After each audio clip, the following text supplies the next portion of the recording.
Hi V, how are you? I'm good. How are you doing? I'm doing good. It's great to see you. I know you're so far away from me. Oh my gosh, it's been so long.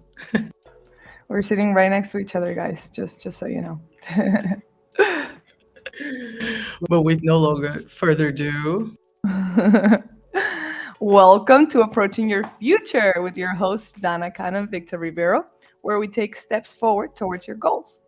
And today we will be discussing. We've got a bit of a change in our schedule, guys, and today we'll be discussing baseball season is back, which is back in Boston. Just started, I think, at the beginning of April or mid March. But we talked a bit about baseball, I think, last time as well. But V, do you like baseball? Is it your type of game? well, well, good you asked. I'm not the biggest fan of baseball, if you ask me. I'm a big fan of soccer. I feel like soccer is more of it's more of an active sport, although baseball is indeed very active too. I just get a bit bored. I'm not gonna lie, but I appreciate the sport, and I appreciate the culture, and I know how Boston is such a unique place for people that loves baseball. I mean, Fenway Park is like the oldest baseball stadium of United States, so I'm excited to talk about it. So we can get started. How about how about you though? Do you like baseball? Um, Similar to you, V, I'm not the biggest baseball fan either. I think baseball is fun if you live in Boston, guys. Don't get me wrong. It's a tradition. It's a rite of passage. You need to go to the Fenway. You need to watch a game. But as a sport itself, I think I'm a bigger fan of, as you said, soccer and basketball specifically. I enjoy watching basketball games a lot. I enjoy watching soccer a lot. But I've been a bit disconnected from sports lately, so I don't know the news of any of those. I don't know what's been going on either. Even with soccer, I'm not super sure. I don't know if the World Cup is coming up, right? Yeah, like I know that yeah, the World Cup is indeed coming up. I think it's going to be this summer. But if there's something that I know about baseball right now is how I mean, we know the baseball season is kind of like starting now, and usually the summer here in Boston and in a lot of different places, guy, in the United States. For example, my first time ever going to New York, I went to a Mets game. And if you don't know Mets, Mets is the rival team to the Yankees, which everybody knows. So I went to see a Mets game, and I became a huge fan because it was 4th of July. It was my first baseball game ever. Met Stadium, which is like the Met Life, amazing, guys. It's beautiful. It's a beautiful experience. It's nonstop, 4 hours partying. Everyone eating hot dogs, drinking beer, eating popcorn. It is a memorable experience. But for me, it was more impactful because of that, because that was my first experience. So when we get here in Boston, like you said, Donna, like we end up being, we lean towards like soccer, football, basketball, but mostly basketball and football, American football, because Celtics and Patriots, they're always doing amazing. I mean, basketball and football are also very active sports, so people are usually really, really into it. So, like, those are things that you can definitely notice about Boston is that the passion for sports here is big, is traditional. But in my own perception, though, I don't see. I mean, I know that there's a huge love for the Red Sox, but I don't know if I can compare the feeling to the same way I would compare football and basketball. Like I don't know if baseball is as popular. For instance, I've heard that the MLB is actually trying to change a few rules so they can make the game a bit more emotional, like kind of like more active, more um I don't know, like I've it's just an article that I saw that they really want to change the rules in the game to make things faster, to make things more exciting to watch and maybe less boring. And guys, if there's any baseball lover watching, and don't think that I'm saying baseball is boring. It's just not my type of sport. But I do know a lot of like maybe fun facts about it. Do you want to hear a few of them? I definitely do. So did you know that at Fenway, I mean, I already said one of them, that like Fenway Park is actually the oldest baseball stadium in the United States. And but nowadays, whenever there is a game going on, and I know that because I have friends that used to work for their security team, and they told me they have a sniper on the field every game with a bullet ready to shoot. Did you know that? I did not know that, but is it like ready to shoot any intruder or something along those lines? Yeah, I mean, like it's not necessarily an intruder, but there was the Las Vegas shooting a while ago. I think a lot of people might remember. And after the FBI did some investigation, they found out that the shooter was actually looking into Fenway Park. And but I'm pretty sure that this practice of the BPD, Boston BPD, has been it's something that hasn't happened. Like, I don't think it happened only because of that. I do think the security became a little tougher because of that. But I think it's something that they've been doing since terrorist threats and shootings and things like this. That's one of the reasons why I think so. They have a sniper in case there is a shooter, there is someone with a gun, or if something happens, they have someone ready to intervene right away. And that is interesting because I mean, knowing soccer since I was a child, I do remember the first time ever I walked into a soccer field, and it was in my team in my city. And all I remember is kind of like walking to this huge stadium when you going from the inside of the stadium to the stands, and I just remember seeing this tunnel, and you see just the sky. You don't see anything else. You just see the sky because it's kind of like you go into the stand. So the tunnel, it's kind of like climbing up and you see the sky. It was a beautiful experience. I've never thought violence or I never thought of an experience like that would have space for fear. And it's interesting because it is part of the culture here. People are indeed always ready for something, you know? So that doesn't mean that you should be scared to go to Fenway or to anything. Actually, that means more safety. But it was something that I found very interesting how you're in a baseball game, everyone is having a ton of fun, and there's a sniper. There's a guy with a huge rifle ready to shoot someone in case there is someone that is a threat to public security, to public safety. So yeah, that was something that I thought was really interesting. That I don't know if it's something that still happens, but the last time I checked, yes, it does. And SWAT teams are always ready to for games. You know, even more when it gets to bigger games. It's super interesting. The police here, they don't joke around. You know. Yeah, that is super interesting, V. I think that I mean it's of course it's a sad concept because we kind of, as Victor was saying, we don't see this really outside of America, right? Like we both of us come from Latin American countries, and I remember I remember being very young and going to the Maracanã, which is like a big stadium in Rio. I remember watching Flamengo. I even remember my brothers walked out with the team. They were invited to walk out with the team. Um, and I did not feel any. I remember the feeling of having to be very close to my family, to my uncle, because they tend to say it's very like the Maracana. There's so many people. It can be very dangerous. It's in a danger zone of hue, so you have to be careful. And it's like we have that fear like innate in us as people that come from Latin America or third world countries of some sort. But then we get here and we are in a first world country in a place that we are also going to have fun, and the fear is um it's a bit more taunting. And what I mean by that is it hangs over you in a way that it's interesting. It hangs over you in a way that, for example, like maybe in when you're like in Latin America, you're not really thinking that something is going to happen. You kind of like you're scared, but like nothing will happen out of how do we say this, out of evilness, right? But here, for example, I even remember in Boston, I went to a Celtics game with my brothers, and my brothers were 15, 16 years old. And of course, they shouldn't have, but they had two Raptor shirts on at a Celtics game against the Raptors. And they were the only ones there wearing Raptor shirts in a Celtics game at the TD Garden.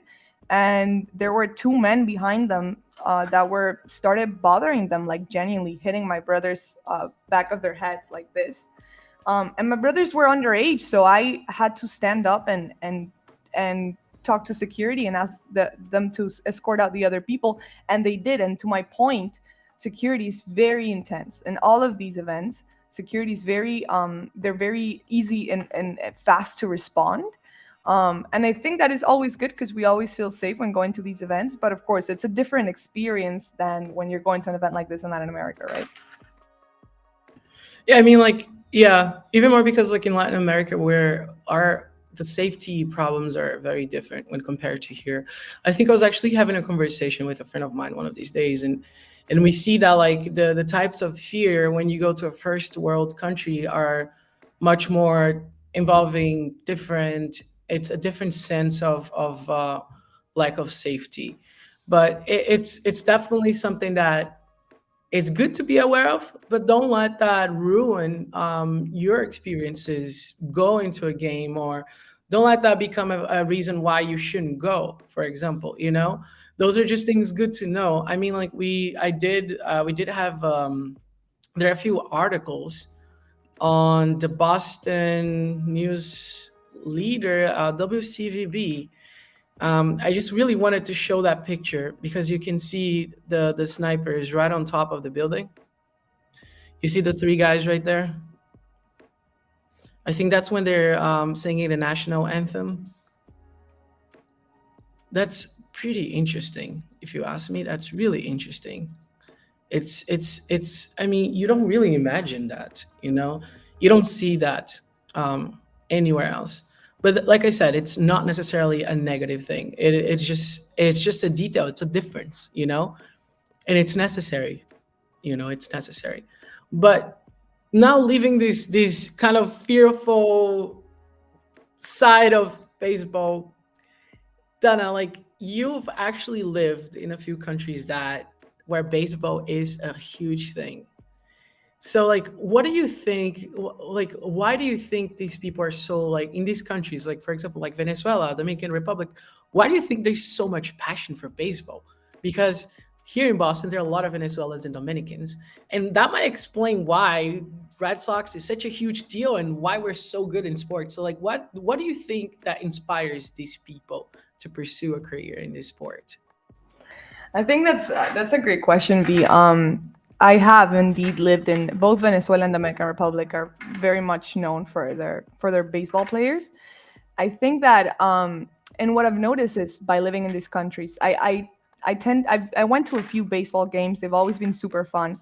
People are diehard fans of baseball. That is something that is true. Like it's for example, Brazil it might be soccer, and you'll see people being diehard fans of even like national soccer teams.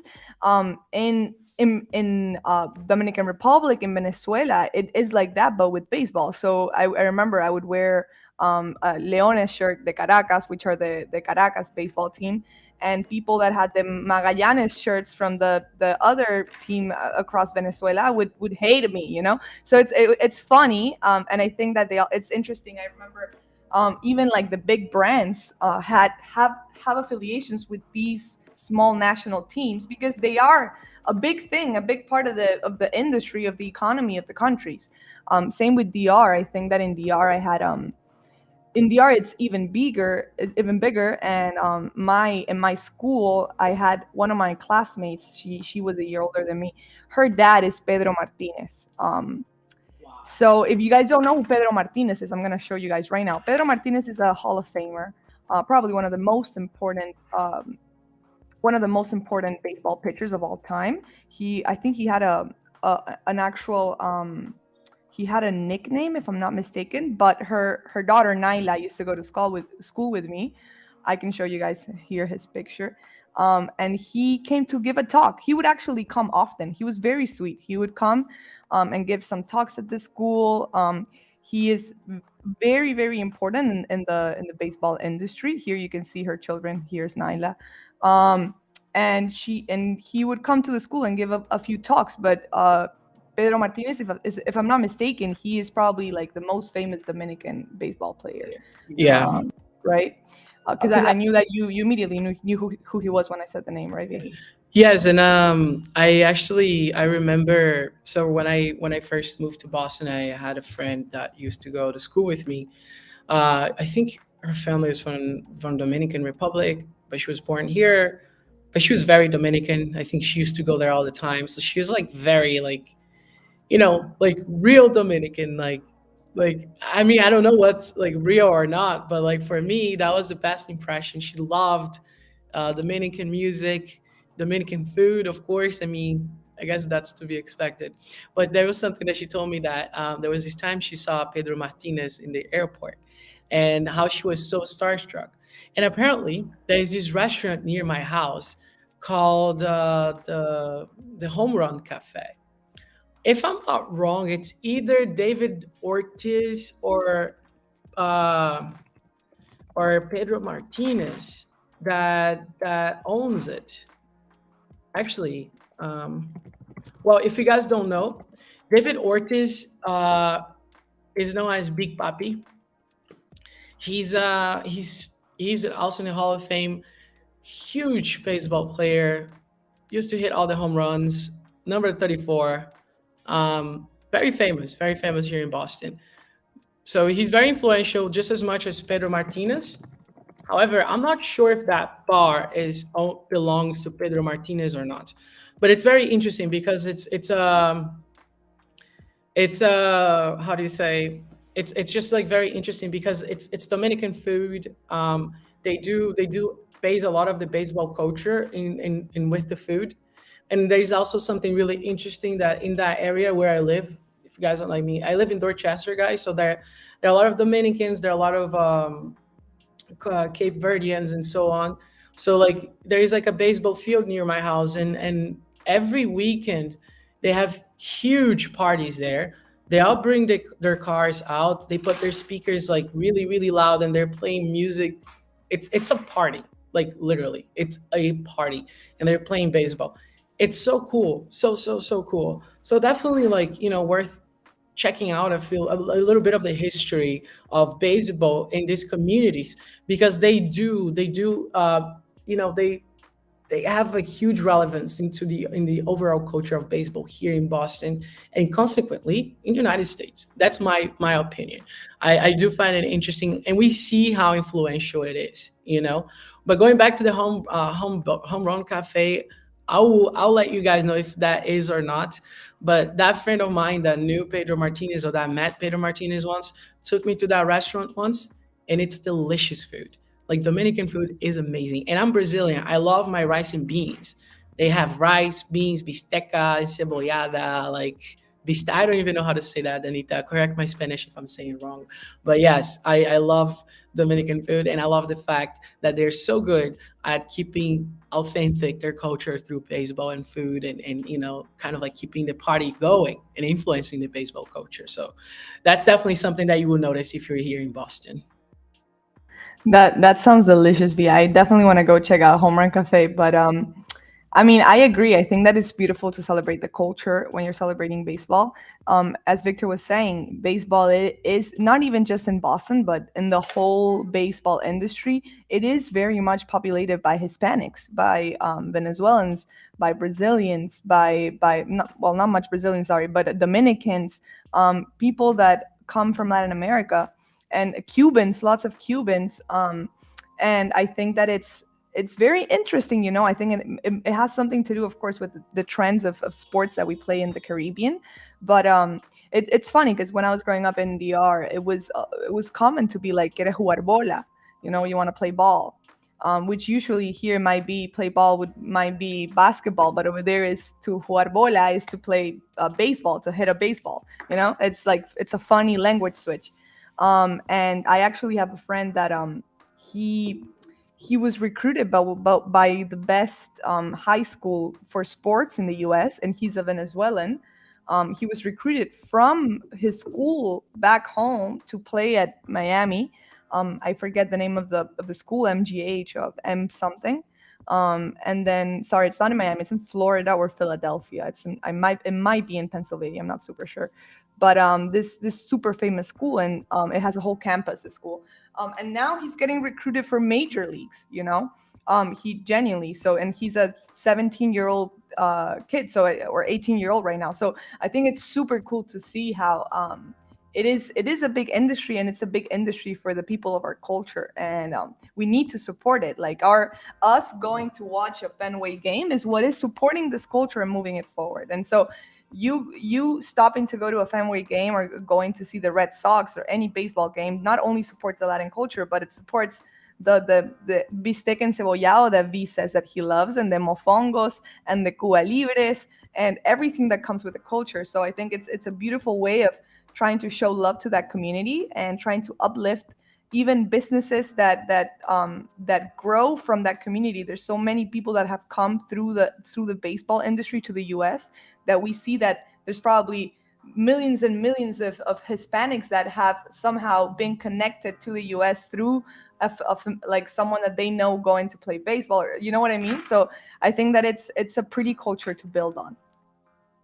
Definitely. And like, to your point, Danita, I would say baseball is not only limited to only hot dogs and beer. It's also some, corn dogs, maybe, yes, some corn, but also some bistec and cebollado and whatever comes with it.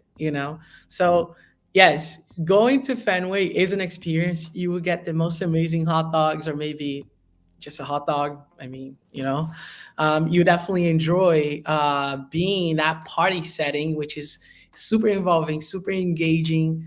But don't forget to really value the actual culture of it. The where it comes from. Yes, it comes from here. Like a lot of this talent does come from America. A lot of the support does come from America, but it's not just from here. There are these countries and that are part of the history of the of baseball in here. So it is interesting to notice how these communities play a huge important value, and let that be a part of your experience.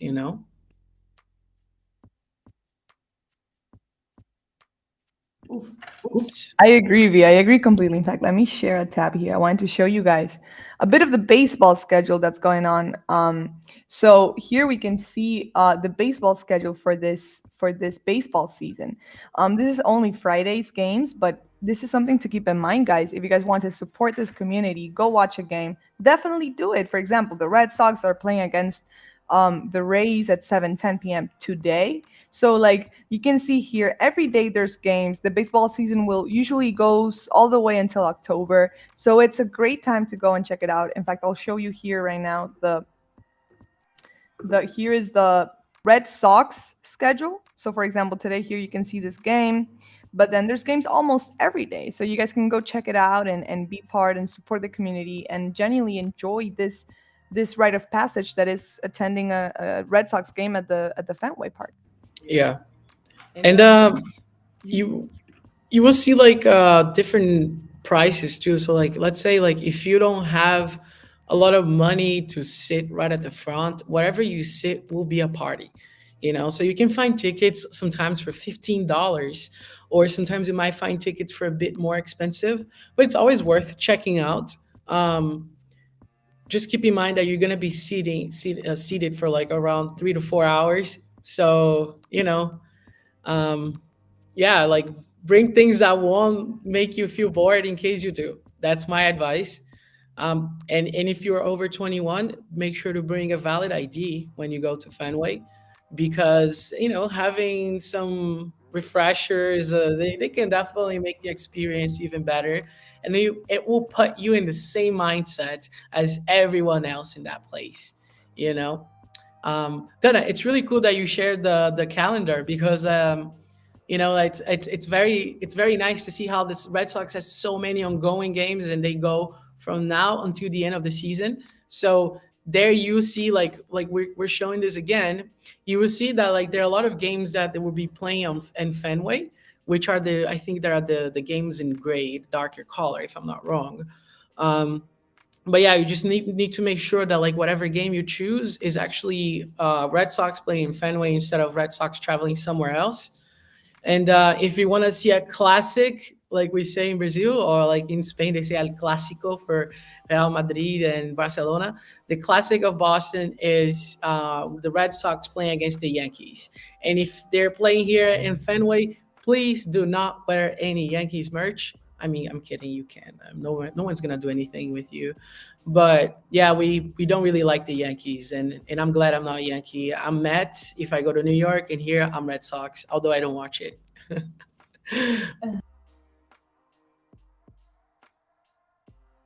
Yeah. I love that, V. I love that. I think that's hilarious. I think that's great, honestly, and I think that all of you guys should take advantage of this opportunity and go see a game. Do not wear a Yankee shirt, of course, but go see a game. And apart from that, guys, if you're a student at Approach, we're gonna be taking our students to a tour of the historic Fenway Park, which, as V said before, it is the oldest stadium for baseball stadium. So definitely sign up for this activity, Approach Adventures. It's on our calendar, which you can find on our website, approachusa.org. And then you can go /calendar and you can look up for the Approach Adventures and sign up. We're going to be taking students to check out in a private tour all of the Fenway Park. And not only that, that's going to happen within 3 different days. So you can sign up at the time that it works best for you. And it will also count for attendance. So don't forget to sign up for the Approach Adventures. Yeah, definitely. And, we'll be that and many and much more. I mean, like we can also organize an activity with students to actually bring them to a game at Fenway in which we can all have the same experience together. I mean, having friends and watching baseball is definitely better than being by yourself. So, you guys can also reach out to us and be like, hey, I would love to watch a game. And then we'll know that we should do it like as soon as possible. So if you guys want, make sure to communicate with us and we'll be there.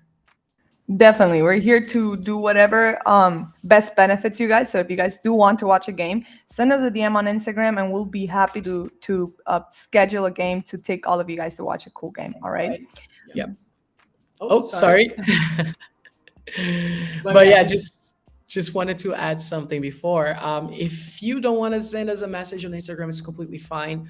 We have an email, which is activities@approachusa.org. Oh, .com. Sorry, activities@approachusa.com. So you guys can send us an email. You guys can let us know what you guys think about baseball. If you guys want to watch a baseball game with us, we'll be more than happy to doing so. The season is out and it's beautiful outside. The weather is getting better and better, so why not, right? So just let us know and we'll be really, really happy to go with you guys. We would indeed, guys. We would definitely love that. So send us a message, send us an email, or fill out the forms. There's space there to put your comments as well. So definitely sign up. All right. And that's it for today, guys. Thank you so much for tuning into Approaching Your Future with your hosts, Dana and Victor, where we discuss different cultural aspects of life in the United States. We'll be back next Friday at 2 p.m. So don't forget to like, subscribe, and turn your notifications on. And make sure to follow us on Instagram, approach_USA, to keep up with all the latest updates, all of our live streams, and all of our events. We're going to have a bunch of events on our calendar. So make sure to check out our calendar and sign up to all of them. Yeah, thank you, everyone. And like we always say, I'll see you next Friday. Thank you so much for listening, for checking it out. And please reach out to us if you're a student and if you would like to be part of these activities, if you'd like to learn more. We're here for that. And we really want to hear more from you. So always feel free to reach out. Our doors are always open, okay? Thank you so much and have a beautiful, blast weekend with a lot of sunlight and warmth. Definitely, V. I love that. And lots of Red Sox games if you can attend some. So thank you so much. Thank you so much, V. We'll see you guys soon. Adios.